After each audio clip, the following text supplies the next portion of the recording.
The current assessment system is failing our children, it's failing our teachers, and it's failing society. There are a combination of factors at play, as far as I can see. The focus of school inspections and parental choice on arbitrary pass rates, the narrowing of the curriculum that devalues creative and vocational subjects, the failure to maintain school funding that leaves head teachers little choice but to run schools on a shoestring, the explosion in poor mental health, additional educational needs, and the long-term impact of the pandemic on children and learning, and the move to digital that's increasing the pace of life and risking leaving so many children behind. I should be clear, assessments of progress are important. There is value in benchmarking our children against age-related expectations, in using their progress to assess quality of teaching, and in helping parents find the right school for their child. And for most children, it's also reasonable for them to feel some levels of stress. It's a natural part of life, and understanding how we respond to it helps us cope with create our own coping mechanisms and help us deal with bigger stressful life events as we grow up. But for some children, it's fairly obvious they're not going to meet so-called normal expectations. Let me tell you the story of a very special child. To protect their identity, I'm calling them Taylor. They couldn't do their alphabet when they started school. They failed their phonics. They failed their Key Stage 1 test. They failed their Key Stage 2 SATs. They were finally placed on the SEN register at around 11, but were not supported. They were assessed as having a reading age of 7 years and 9 months at the age of 14, and yet the school forced them to continue with a full 8 GCSE programme. The school forced them to progress English and maths, knowing they were destined to fail. And the mental health impact of failing everything throughout their whole childhood took such a devastating impact. On top of COVID and the other pressures on their young life, they ended up out of school, out of hope, and ended Year 11 with no qualifications and no school. Their story is far from unique. 500 children a day are referred to mental health services for anxiety, and 4 in 5 education leaders say reformed GCSEs have greater levels of stress and anxiety.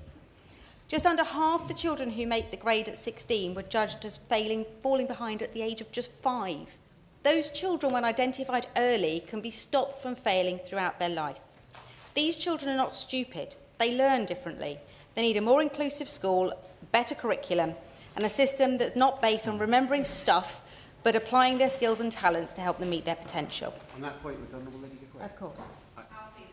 I'm very grateful to the Honourable Lady for giving way, and as the Member of Parliament for Surrey Heath, I recognise that my constituency has a bad name in this area because my predecessor, MP, very largely introduced the memorialised kind of curriculum to which the Honourable Lady refers. Does she agree with me that in order to preserve the mental health of our young people, but also to maximise the human capacity of young people, there is no point just testing the ability to remember and regurgitate after 2 years, but to instead engage creativity and critical thinking skills and go back to some element of continual assessment?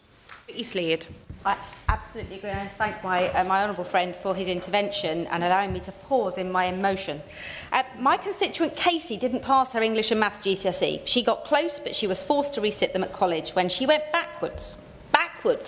Now she's being blocked from progressing on her chosen course in animation, and her mum is being told that her daughter cannot access functional English and Maths until she's 19, despite her passing level 2 creative courses that would allow her to progress.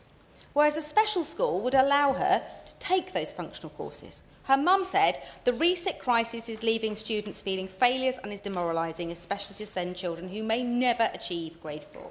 And there is no reason why these children should be forced into a cycle of doom.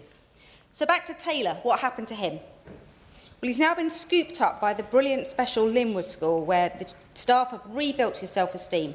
He flew through his functional English. He's now on to maths. He's passed a home cooking BTEC, and he aspires himself to be a TA in a school for autistic children.